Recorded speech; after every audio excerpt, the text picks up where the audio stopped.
everybody, this is Danny with Legendary Muscle, and today I'm here with Bob and Aileen and their 1955 Chevy 210. Thanks for being on the show, guys. Well, we're glad to be here, but I already got to correct you. It's her car, not ours. Let's get that Okay. right. Yeah. So, Aileen, Yes. what drew you to this car to get a 55 Chevy? Everything about it. I had wanted one for a long time. When we were going together, he was putting together a 55 Chevy. Didn't have a motor. I mean, it was just in the process, the beginning, and he gave it to me. Oh, that's nice. And yes, and then his dad had a fit and said, "You don't even know that girl. You can't give her that car. You got to charge her." So he had come back and charged me $50 for the car. So I have always, since that, we would go to car shows. I was just like a magnet to 55 Chevys. And I pretty much wanted exactly what I have. Of course, he has done a lot of the work. I'm still waiting for the $50. Good luck with that one. Yeah. All right. So, when you got this car, what did it actually look like? I mean, what's the story behind it? Well, like I said, we had been going all over looking at 55s, and either they weren't for sale or it just wasn't what I wanted. So here, back at home where we lived in Wisconsin, happened to find on the computer he did on the internet about an hour and a half, 2 hours away from us. Gotcha. So we ended up taking the bikes up there one day, our Harleys, and saw it as I'm getting closer to it. It's sitting in the driveway. It's black and it is beautiful. Oh, yes, it is. It is a beautiful car. Yes, it is. Little did she know, it only looked pretty at that time because it was in Yes, sorry that's true. shape. So yeah, That's true. what did it actually look like when you got it? I mean, was there a lot of damage in it? Well, this is one of those stories where somebody acquires something and wants to build a hot rod. Hot rods in particular, street rods, they get in over their head. And this particular individual bought it from the original, actually it was from a estate sale from the original family. The car had been in a barn for over 30 years. Oh, wow. So what you're looking at here is an original car. The body's never been apart. And this particular individual, his nephew was in the painting, and the car originally was green and white. Okay. And he painted the car, but he painted it all assembled. Gotcha. And there was too many other things that needed attention that should have been done first and wasn't. And the other thing he did is he had an engine built for it that was way, way overdone for an actual street car. Gotcha. And Radical. it was radical, but that's what we used. We went with that for a long time. She drove it that way for a long time. Okay. But the mechanicals were bad. The glass was bad. Gotcha. All the window seals and stuff were rotten, and most of the suspension components, all the bushings and stuff were gone. So all that stuff had to get upgraded and fixed before we could even drive it. And it didn't have power steering, didn't have nothing on it. I mean, it was a bone, But it was still beautiful. I bet. plain Jane. I mean, it sat for 30 years in a Yeah, barn. but it was so- green and white when this guy acquired it. You know, it was Okay. all original. So, what about the interior of this car? Did you change Okay. anything up to it? Well, that individual did, in fact, he acquired replacement materials, and he did the seats in it. He did go ahead and do the seats and the door panels. Okay. However, like everything else he did, it was not done well, so I ended up having to redo a lot of that. Gotcha. But the materials were there. That was a fortunate thing. And in the process of doing the inside, because I had to take it all apart, I had all the glass out of it. I had to replace all the furring strips and stuff that seal the glass from the outside. So all of that's new. And while I had that all apart, the original 210, the dashboard's kind of plain Jane. Yeah. So we upgraded that to all the Bel Air pieces, so it looks a little fancier inside for a 210. Nice. So, you said bushings were rotted out and everything. So, what kind of upgrade did you do on the suspension and brake work? Well, initially I just rebuilt what was there, and we drove it that way for a couple of years. And then later on, I acquired. They make aftermarket control arms, front steering control arms that have modern geometry. Okay. The upper control arms, for example, add in an additional 5 degrees of caster. on cars that were sold back in this time frame, the majority were sold without power steering, and by having a real steep steering axis, it made them easier to steer, but their straight line stability at speed was sacrificed from that. Gotcha. So knowing that, I wanted to upgrade that to a point where it was a lot safer running at 70, 80 miles an hour, which it is now. This thing really handles it right. So nice. I put a heavy duty stabilizers on it. It's really quite a nice car. So, I mean, I like your setup, your stance of the car. And like you said, Sweet, black is it? beautiful. Yeah. Sweet. Yep. I love everything Those about it. rims, I like how those rims sit on this car. What are they? They are, in the back, they were 17 by 8s, and in the front 17 by 7. They were something that we saw that I thought would look really great on this car, and they do. They're kind of a replica of the old school torque thrust 2s, except they're chrome. Okay. And that's what they resemble.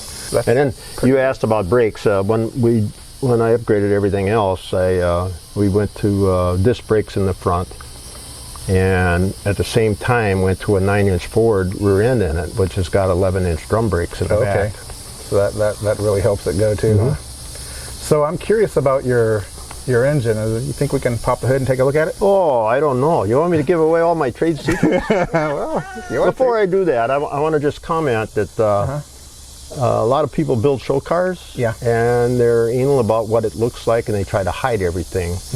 I'm an individual that's more into function, and function in my mind is the art. So I don't hide everything, but I try to make it look neat. Okay. In this particular car, it's a little complicated because we stuffed a lot of stuff in an old car.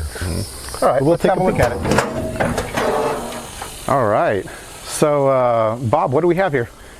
Well, first of all, you're looking at what I call the beauty of everything, and that's when you see the functional characteristics of everything. I'm not one that likes to hide wires and whatever, but the engine itself came with the car when we bought the car, and it was fresh, it was brand new, and it was he had it built by a friend of mine, Carl Wagner, from Wagner Engineering in Wisconsin. Okay. And Carl was well known, is today. In fact, his son still runs the business. They do all the NASCAR stuff. Our son Daniel used to build shipping hooks for him during the summer months when he was out of high school. Okay. So, like I said, it's an engine I probably wouldn't have built because it's a 350 stroke to 383 cubic inches. They do that by using a 400 crank and a 350 motor. Okay. And there's some minor machining that has to be done to the crankcase in order to make that work. Okay. And the engine made 514 horse like I said, at the crank. And it was pretty radical. The cam was so radical it would hardly want to idle below 1400 RPM. Oh wow. And when we got it all going and got the air conditioning on it and put power steering in it because it didn't have power steering in the car. Gotcha. And she started driving it. She had to learn to chase after it all the time. Anytime you turn the air on, it wanted to kill the motor, etc.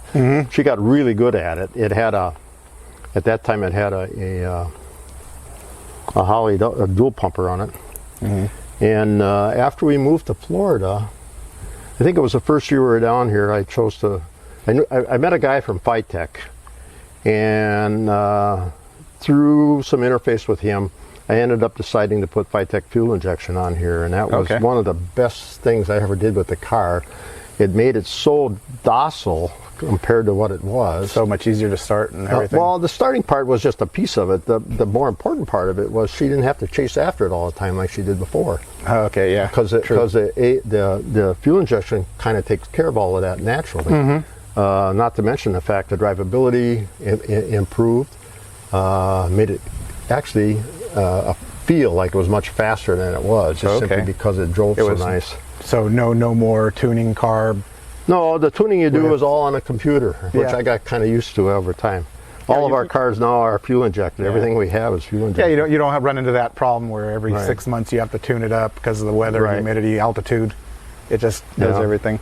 So internal wise, you said about the crank. What kind of cam does he have now? Well, the cam it had in it, what happened was at the beginning of COVID, we had been talking about taking the 5-speed out. Everything Aileen had up till this point was always a stick shift.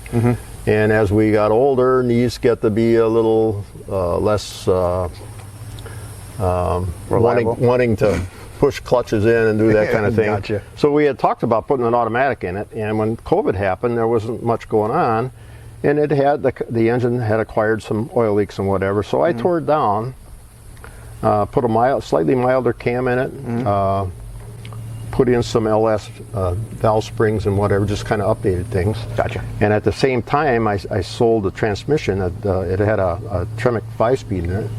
I sold that and all the clutch mechanisms for more money than it actually cost me to have a 700R4 built for this. Nice. And so that's what it currently has. And I tell all my friends and whatever, I says, whatever I did to that motor, it may make slightly less power. I'm going to guess it still makes somewhere in the 470, 480 480 horsepower. But it made a gentleman's hot rod out of it. The thing is really a nice, sensible driving street car now compared to what it was. And I like how you dressed it up and everything. You got some headers there. What kind of exhaust do you have?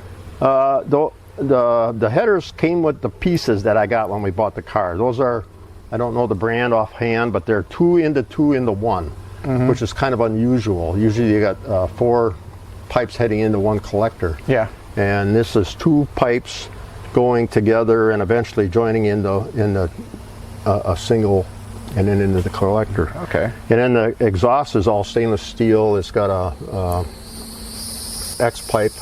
Gotcha. That's all been redone. So the radiator you have here is what radiator is that? Well, everybody wants to know where it came from. Again, that was part of the stack of parts that I got when we bought the car. And I'm going to make a huge assumption based on the time period that this was all acquired, that it's a 2-row, it's an aluminum radiator, but it's got to be a 2-row radiator simply because they weren't building much different than that at the time. They had the long oval tubes in them. Okay. So I'm assuming that's what that is.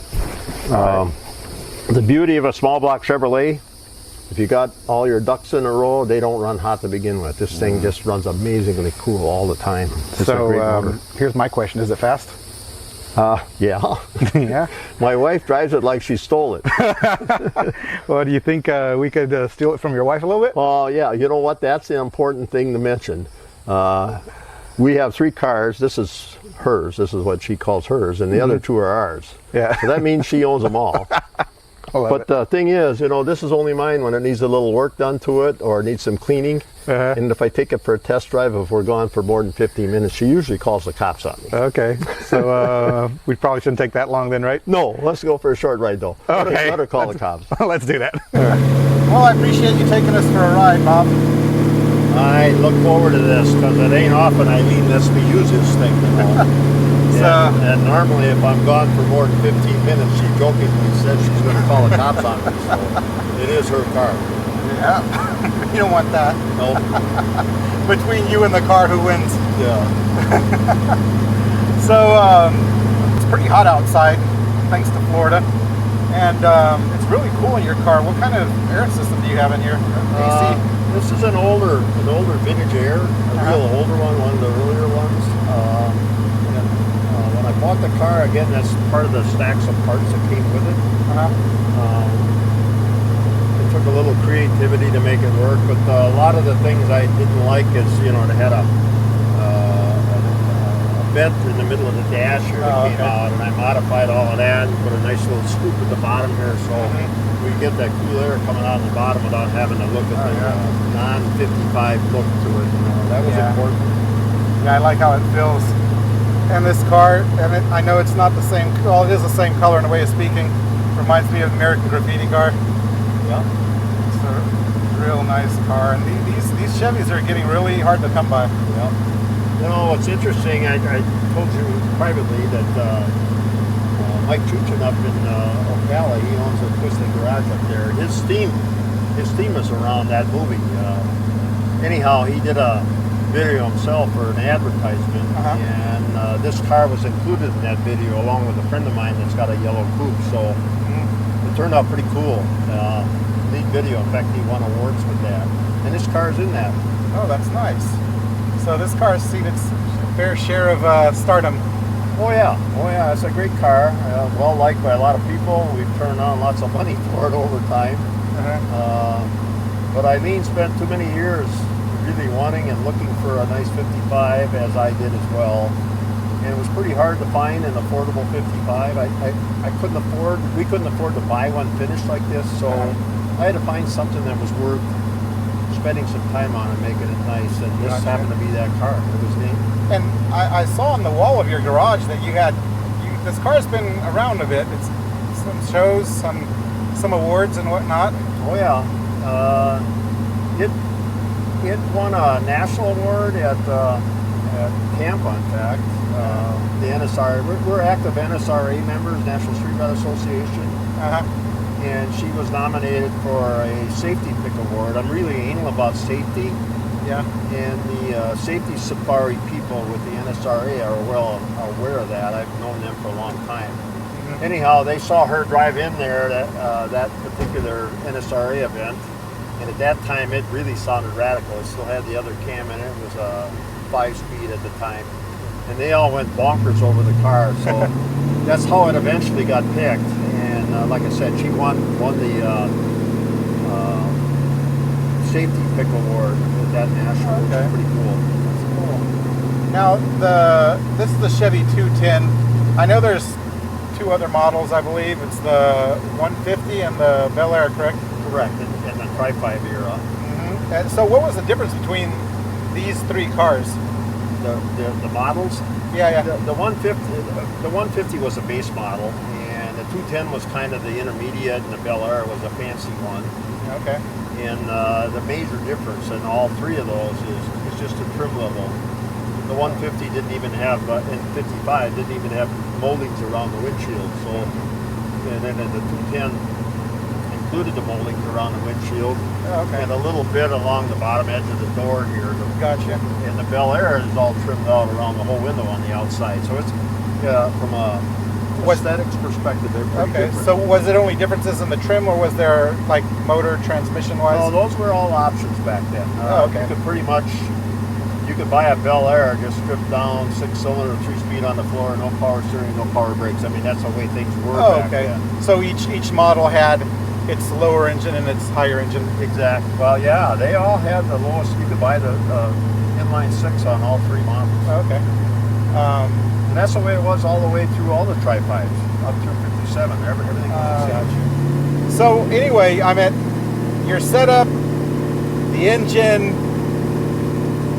Did you take this car to the track at any time to test it, or have you been going to the track or what? Or back in the day? Eileen and I, in our earlier years when we first got married, we were very active in the cars and motorcycles, and yes, we did do a lot of drag racing back in the day. But that kind of came to an end after a while. When I worked for the motor company, I worked for Harley Davidson for 35 years. We did a lot of testing at Union Grove in Wisconsin. So there were times where I'd spend the whole summer down there on motorcycles on the drag strip. And that got kind of old after a while. Yeah. And but earlier on, we used to load the kids up in the car and go to Union Grove on a Wednesday night. It was buck night, and race all night long with friends and stuff. We had a great time. So what would you say was your most memorable pass that you did with what car? Oh, that's pretty easy to answer that one. I built a 1965 GTO back in the day, and actually that was a Christmas gift for Aileen. That turned out to be a huge project. It was rough, and they had some body work and paint, and it was just a 335 horse with a 4-speed. Well, I had set a goal to be able to run in the 12s with that car using street tires. And when I built the motor and put it all back together, that first part of the summer, I go down to Union Grove, and I constantly ran 13 O's, and I would not get into the 12s. I went out the other end running about 112, 114 miles an hour. So it had a hell of a lot of pull on the high end, but it was so violent leaving that I had a hard time launching. Gotcha. And at the time I was rebuilding, for hot rod guys, I was rebuilding quadrajet carburetors, which most people were throwing away back then. And I happened to have an 800 CFM quadrajet off a 360 or 67 GTO that I modified and put on that 65. In the very first run I ran a 1284, but it only went 104 miles an hour. But the point is that it wasn't so damn violent, and when you're not running slicks, you have to manage that, and it made it a whole lot easier to manage. Exactly. Yeah. So, you know, your wife scares me. So I think it's time for us to go take the car back. Do you want to give a special shout out to anybody, or? Oh, heck yeah. You know, we moved to Florida after leaving Wisconsin. I had a hell of a collection of resources up there belonging to the Loser Car Club. There was a huge bunch of us, and every one of those guys were talented in their own ways, not to mention all the equipment that they had. We had national record holders as part of that club. In fact, Farnsworth was one of the club members, and he's the guy that ramrodded the Blue Flame project, which went at 630 miles an hour on the salt flats. Anyhow, long story short, I left that up there to move to Florida and had no connection, no background options for resources, and I happened to run in or made acquaintance with this Mike Tuchin from Ocala. He's the owner of Twisted Garage, and we became good friends. I helped him out with a lot of stuff. Likewise, he's helped me out with a lot of things. And that was the beginning of connections all over the area here for odds and ends things. Really a neat guy, and he really knows what he's doing. That's good. So you gotta admire people like that, and he does great work from what I hear. I mean, you're not the only person that told me this, but he's actually a stand-up guy. So I really appreciate the time that you gave us. Everybody, if you really liked his car, you love the episode, like and subscribe. From Bob to Danny, we'll see you next episode. Bye. Wait a minute. Before you sign off, you asked me if this thing was fast. Didn't you ask me that question earlier? Oh, yeah, I did. I think I did. Oh. I think I answered that. And I believe I said, yeah, I believe it is. Oh, okay. So maybe a little bit of demonstration would help. All right. Well, we are out of here, people. Bye. That was a good one.